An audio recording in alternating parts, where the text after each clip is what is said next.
Hola, mi nombre es Matías Acosen. El tema que nos toca desarrollar es Introducción a la ventilación mecánica. El propósito primario del sistema respiratorio es lograr un intercambio gaseoso efectivo de manera segura y con un costo energético aceptable. Cuando estos objetivos no pueden lograrse con otras estrategias y recursos, es que se instituye la ventilación mecánica. La ventilación pulmonar, primera etapa del proceso de la respiración, consiste en el movimiento de gas hacia el pulmón y desde él, a fin de renovar el gas alveolar, manteniendo su composición para que se realice en forma adecuada el intercambio gaseoso. La ventilación pulmonar es el aire movilizado en unidad de tiempo. Su valor normal es aproximadamente 6 litros por minuto.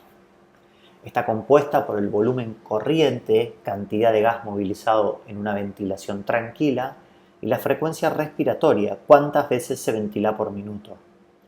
Por lo tanto, esos 6 litros de ventilación pulmonar se forman de movilizar 500 mililitros en cada ventilación 12 veces por minuto.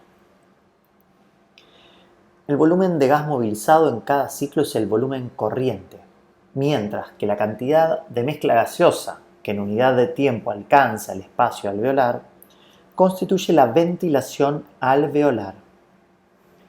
La ventilación alveolar es menor que el volumen minuto respiratorio total, ya que parte de este es desperdiciado ventilando lo que llamamos espacio muerto. El espacio muerto es el volumen de aire que es movilizado pero que no realiza hematosis.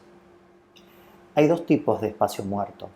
El espacio muerto anatómico, que corresponde a las vías aéreas de conducción, y el espacio muerto alveolar, que corresponde a alvéolos que no están perfundidos pero que les llega parte del gas.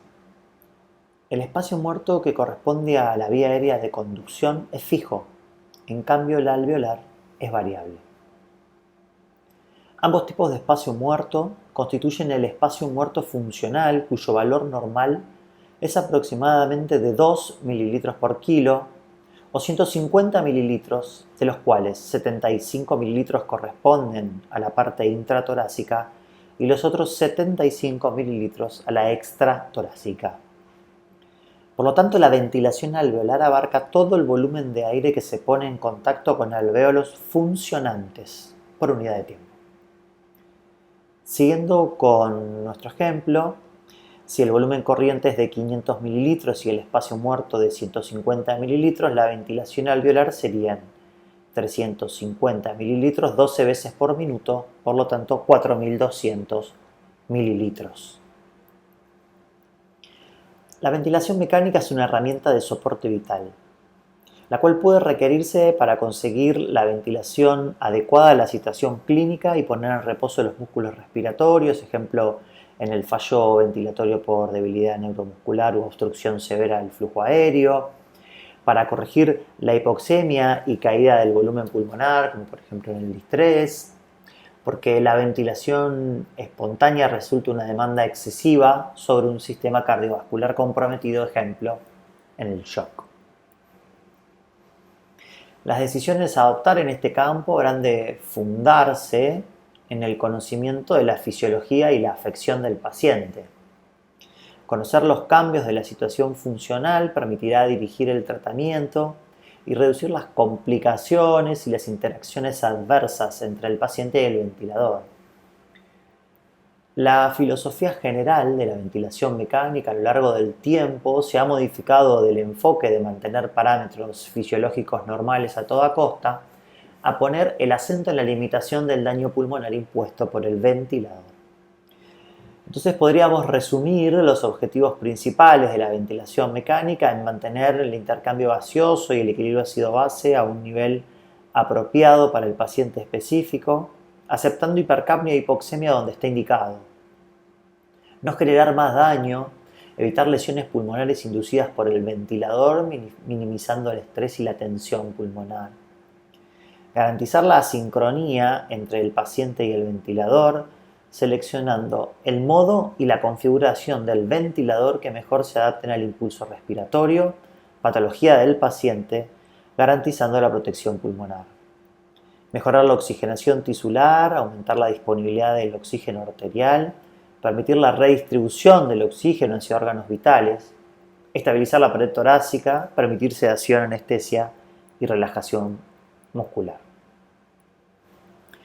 Las indicaciones formales de intubación orotraqueal y ventilación mecánica pueden ser agrupadas por un lado en las de intubación, asegurar la vía aérea, deterioro del sensorio, inestabilidad de la vía aérea luego de un trauma, la necesidad de sedación en contexto de un pobre control de vía aérea y el transporte de pacientes inestables, y de ventilación mecánica, la hipoxia, la falla aguda hipoxémica, la hipoventilación, la hipercapnia progresiva, el trabajo respiratorio muy elevado, el compromiso hemodinámico, el paro cardiorrespiratorio, el shock, la elevada presión intracraniana, una disminución de la capacidad vital debajo de 10 mililitros kilo y una Pimax menor a menos 25 centímetros de agua.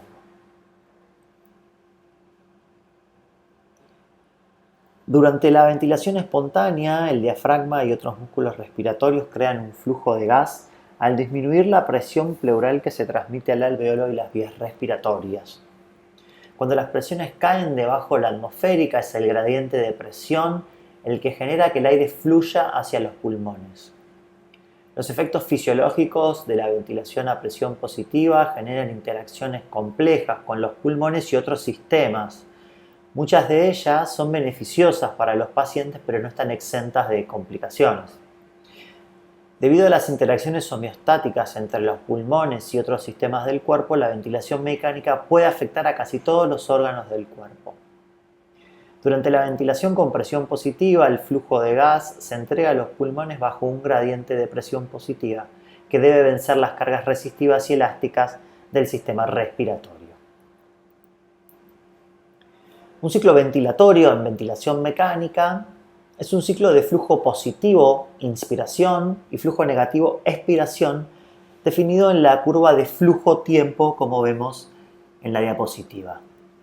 Por convención, se considera positivo todo lo que está por arriba de la línea de base y negativo todo lo que está por debajo de la línea de base. El tiempo inspiratorio se considera desde que comienza el flujo positivo hasta que comienza el flujo negativo, y la expiración o tiempo expiratorio desde que comienza el flujo negativo hasta que comienza nuevamente el flujo positivo. Una ventilación es asistida si el ventilador proporciona parte o la totalidad del trabajo respiratorio. Los ciclos asistidos pueden ser mandatorios o espontáneos. Las ventilaciones se clasifican según los criterios que desencadenan, inician y ciclan, detienen la inspiración. Los eventos de activación y ciclados pueden ser iniciados por el paciente o el ventilador. Un ciclo mandatorio es por definición asistido, en donde la inspiración es iniciada por el ventilador o por el paciente y terminada por el ventilador. El ventilador determina el tamaño y o la duración de la inspiración. Un ciclo espontáneo es en donde la inspiración es iniciada y terminada por el paciente y el paciente determina el tamaño y la duración de la inspiración. Muchas gracias por su atención.